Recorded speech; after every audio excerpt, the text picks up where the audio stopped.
My most recent book is called Tenacity, Heavy Metal in the Middle East and Africa. It's a collection of articles that I wrote between 2011 and 2018 about what young people in the Middle East are going through, just living with what's going on in those parts of the world.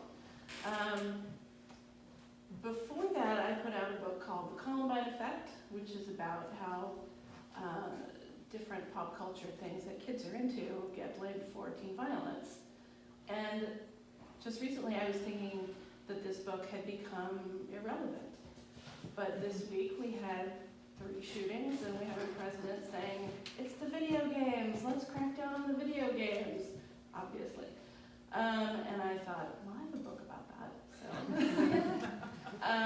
So we're gonna go back to 2013 and talk about video games and moral panics for a few minutes here. Evan Jones was 3 when he picked up a video game controller for the first time. His earliest games included the demon-riddled Diablo 2 and classic first-person shooters, Quake and Counter-Strike. To this day, Diablo 2 remains one of his favorite video games for its addictive role-playing style. He says, "It may not have stunning visuals, but the gameplay is superb, and it has a unique leveling system for its time. This exemplifies what many players, teen or adult, look for in a game. Story and craft, not top-notch graphics or over-the-top gore. It also offers standalone or cooperative options which satisfy a range of moods," Evan says. "Playing alone is a thrilling challenge, but playing with friends, quote, can make even the hardest bosses easy."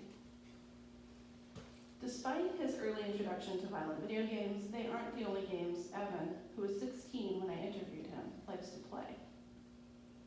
He's also fond of Gary's Mod, with its seemingly endless possibilities, StarCraft 2, an intricately detailed game requiring on-the-fly strategy, and Portal 2 for its elaborate puzzles.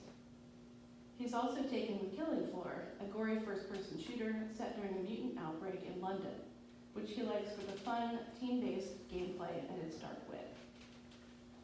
Although Evan hasn't encountered many games that were too intense or violent for him, he did stop playing Doom 3 soon after he started. Because it was scary, and I was 9, he says. Evan is surrounded by gamers, including his dad and stepdad, both of whom are familiar with the range of video games on the market. His parents buy him the games he asks for, and they haven't discussed the level of violence in games with him.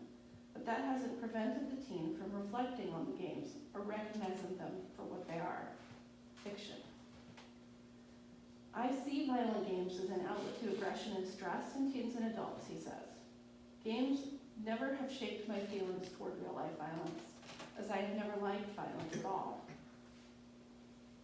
Video games, including violent ones, can put you right in the thick of a life or death story that can teach you a whole lot about yourself and your ability to cooperate with others when the stakes are high.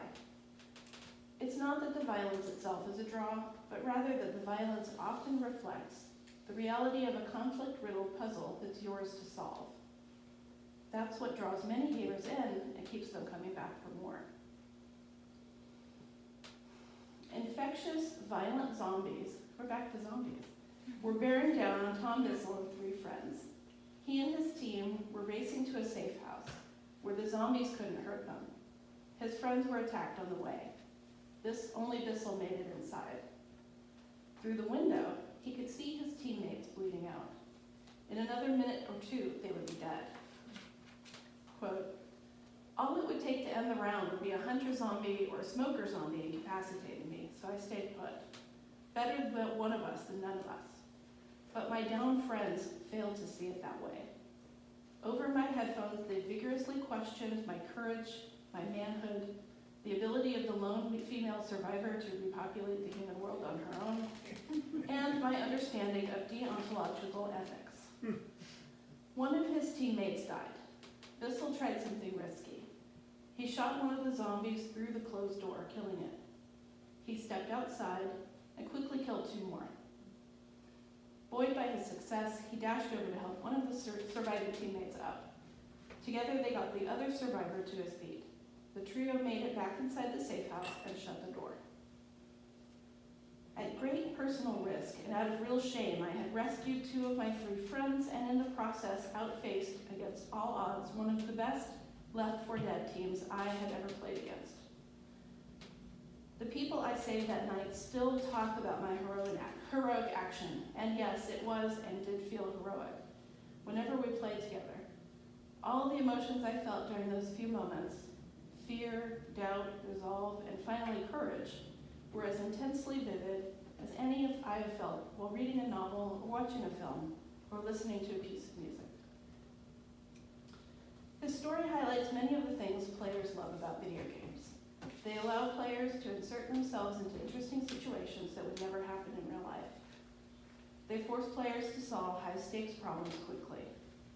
They bring up a wide range of emotions, many of them positive, and they allow players to triumph over difficult odds and become a hero or witness another person's heroism.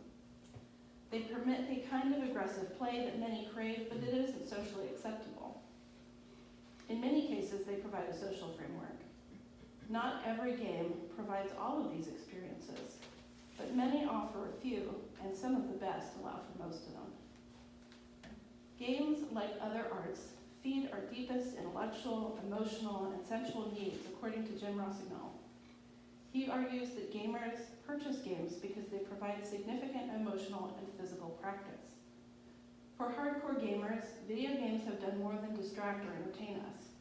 They're vital experiences in which we've uncovered something useful and something vital in our lives.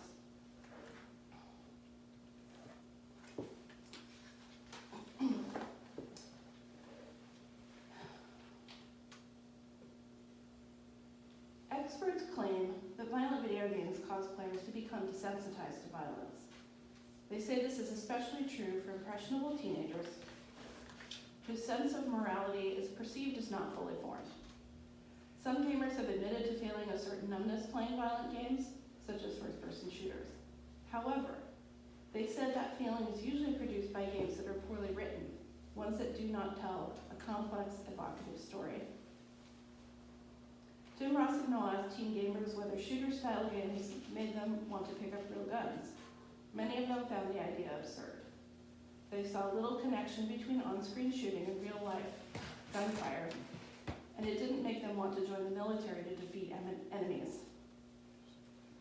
Some believe that first-person shooters can serve as military training tools, including for target practice. Battlezone was modified by the U.S. Army to train soldiers in how to fight in armored vehicles. Counter-Strike was used by the Chinese government to test anti-terrorist tactics used by the People's Armed Police. Whether these games enhance actual fighting experience is doubtful, but there is no question that shooters train those who play them to absorb and react to incomprehensible amounts of information under great, though simulated, duress, Bissell wrote. When he was embedded with the Marine Corps in the summer of 2005, he learned that most of the Marines he talked to were avid shooter game fans who brought their game consoles with them when they were deployed. However, those games did not equip soldiers for the reality of taking another human life. Rossignol cites Evan Wright's book, Generation Kill. Wright, who rode with the elite 1st Recon Unit in Iraq, describes how the soldiers discovered the true depths of their innocence as they shot real people. He describes how the men broke down when they saw the consequences of gunfire.